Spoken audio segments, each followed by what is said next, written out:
Manchester, a vibrant city well known for its music, art and culture, and more commonly among the younger generation, its nightlife. Manchester has had one of the highest rates of alcohol consumption in the UK, and with a 46% increase in drug-related deaths, it's difficult to maintain a safe environment for those in vulnerable states. I wanted to make a difference. I wanted to make Manchester great again. Got a young boy that, I'm sure will be out in the city centre soon enough drinking with his friends, and I'd like to think there was, people out there that were willing to help. The tragic death of Adam Pickup in 2014 left the people of Manchester devastated and quite curious as to what's being done to help the vulnerable. Founder of Manchester's new Safe Haven, Chief Inspector Laura Marler, is making sure positive steps are being taken to help reduce vulnerability. There's lots of work going on to address vulnerable people, and for example, that includes the work that's with homeless people. We have a travel safe operation as well now with numerous partners across Manchester assisting with vulnerability issues that are raised on all of the travel systems, for example, the bus systems and Metrolink and trains. We obviously arrest a lot of people in relation to certain events, but there certainly seems to be a gap where there was perhaps people that just needed caring for because they'd become vulnerable, didn't actually need to go to custody because they hadn't committed any offence, and that would reduce our demand in custody suites. So it was a real opportunity to reduce demand for frontline services, and particularly at the hospitals, with the ambulances and with officers stuck on the streets with some of these people, and actually to address vulnerability at the same time. Manchester Street Angels are an organisation set up by a group of people wanting to make a change. Out on the streets every Friday night, Rachel Goddard and her team set out to help those in vulnerable states. For me it was more, I've been there, done that sort of thing. I've been out drinking, needed help getting home. And more for the fact that there were so many sad stories in the papers about Manchester.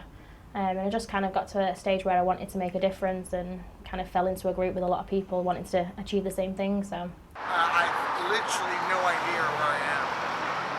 I look absolutely fantastic. Thank you so much. The first 2 weeks we'd launched, I had my first drugs overdose case.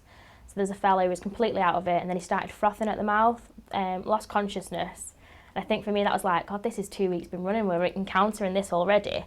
So that was quite nerve-wracking. And then a few weeks back there was a brawl at the locks with like 12 black men, and they had knives and stuff like that, so it was a little bit different from your typical fallout on a Friday night and having a fight and stuff. So typical night, if we find someone in a state and they need a bit of help, we look around the assess the situation. We need to sit back, look at the situation, see if there's any broken bottles that can damage them or hurt them. We'll clear that up, we'll address the person, we'll introduce ourselves. So normally we'll go over and go, hey, you right, sweetheart, what's your problem, are you all right, do you need any help? Just a friendly face really, get a couple of seconds to make that connection, determine what they need, if it's medical attention, if it's just a cuddle and a hug, or a phone call home to the mum and saying, so sorry you've got your daughter. But yeah, we kind of assess the situation on a need-to-need basis. It's not everyone's the same, and what you see from face value isn't always what's the best course of action, so we have different situations that we need to address. The Safe Haven is the latest step in preventing vulnerability. Run by the GMP, council and volunteers, Manchester now has a place vulnerable people can go, sober up and get home safely. Gisette Mangus, who volunteers every Saturday night, has been greatly impacted by this project. Every single week it's rewarding, and you meet interesting people, you learn from them. Just being able to help people out in a little bit, because everyone is in situations where they need a little bit of help sometimes, or they'll even sometimes as easy as just need to charge their phone. And you can just help them charge their phone, and it'll mean the world to them. And then other times, if people are more seriously, more vulnerable or more upset, then you can provide further support, and that's even more rewarding.